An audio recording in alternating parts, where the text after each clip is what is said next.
ஒரு காரியத்தை செஞ்சுட்டே இருக்கும்போது சோர்வான வார்த்தையை ரொம்ப கேட்குறீங்கன்னா இந்த வார்த்தை உங்களுக்கு தான். நெகேமியா 4வது அதிகாரத்தில் நம்ம பார்க்குறோம்.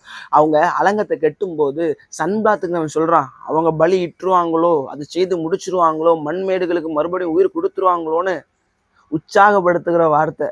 அதே மாதிரி தொபியாங்கிறவன் சொல்றான், அவங்க கெட்டுற மதுல நரி நடந்து போச்சுன்னா உடஞ்சு விழுந்துரும்னு.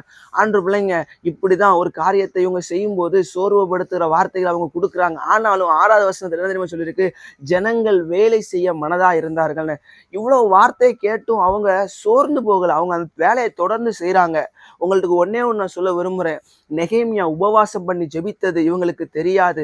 நெகேமியா இரவு நேரத்துல அந்த ஒவ்வொரு இடங்களையும் போய் பார்த்தது தெரியாது. சுருக்கமா சொல்லணும்னா நெகேமியா பட்ட பிரயாசம் இவர்களுக்கு தெரியாது. அதே மாதிரிதான் நீங்க பட்ட பிரயாசமும் பரியாசம் பண்ணுகிற யாருக்கும், உங்களை குறை சொல்ற யாருக்கும் தெரியாது. அப்படின்னு சொல்லும்போது பண்ணுகிற வேலைய விட்டுறாதுங்க. கர்த்தர் உங்களுக்கு மேல வச்சிருக்க அந்த பொறுப்பை தொடர்ந்து நிக்காம செய்யுங்க. இந்த ஜனங்களை போல, நெகேமியாவை போல. ஆமென்.